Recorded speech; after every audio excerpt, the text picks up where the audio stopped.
Hi everybody, in this video we're going to learn how to use the for loop. So based on the last videos where we learned how to use a while loop and do while, the same concepts apply here. In order to create a loop, we need to have three components normally. First, a variable that we want to use to control the loop. Second is a condition. Only when it's true, the loop is going to repeat. And third, an update statement to change the value of that counter or that variable to control the loop. So let's say this time we want to use a for loop to display the word hi for 3 times.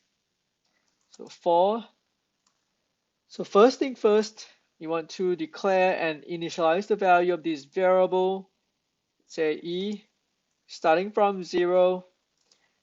Second component is the condition only when it's less than 3 because you want to repeat it 3 times, 0, 1, and 2, and then e plus plus.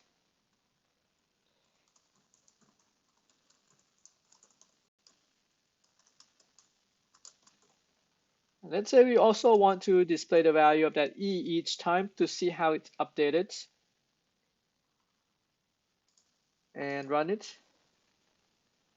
So high 0, high 1, and then high 2. Now to see how the compiler actually executes this, we're going to go to debug and then step into.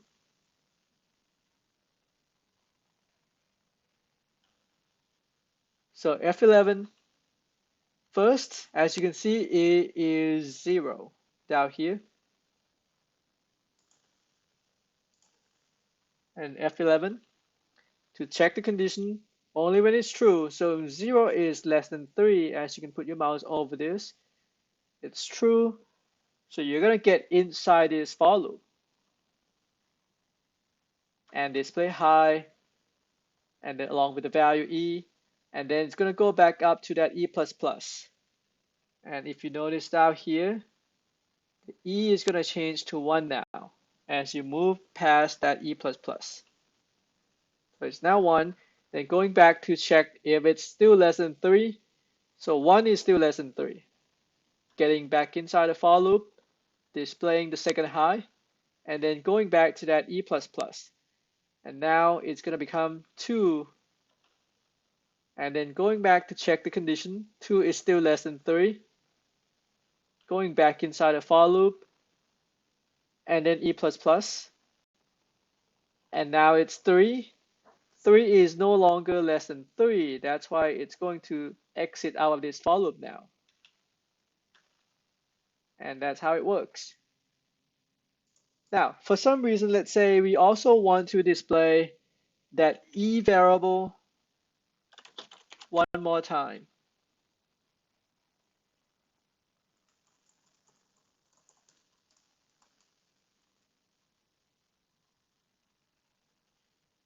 So let's see what happens. Well, we have a problem.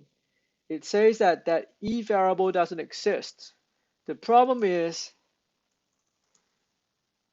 we declare that e variable inside a for loop.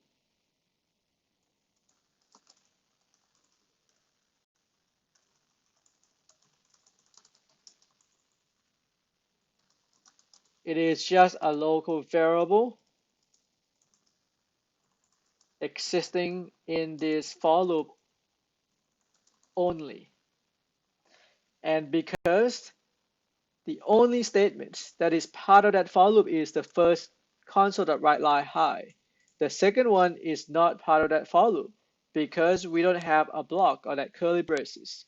As a result, this second console.writeLine is just another statement in the program. Now you can fix it if that's what you want for the program by including a block over these two statements.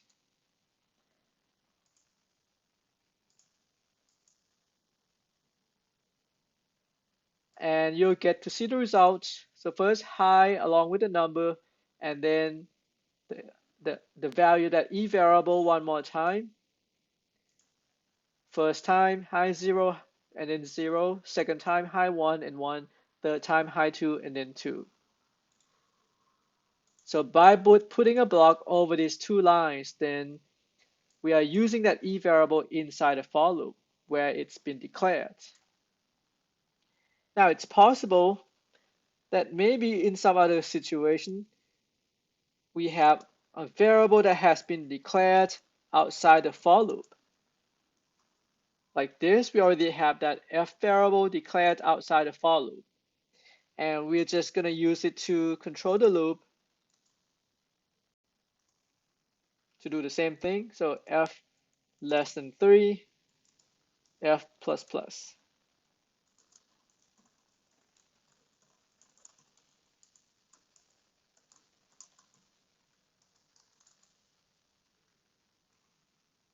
So let's see what happens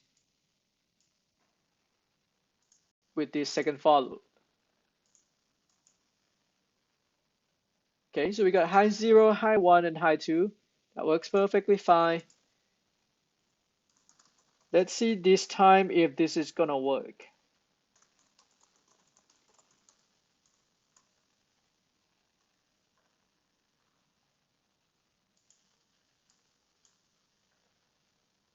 Well, it works fine. As you can see, there's number 3 at the end of the third round. Because, again, this f variable is declared outside the for loop. It is a global variable existing throughout the program. So that's why as you're trying to use that f variable outside this for loop, because we don't have a block again, this second console, the right line, is just another statement in the program which is not in the for loop, but it works fine because this f variable is a global variable and you can use that value throughout the whole program. And that's the end of this video.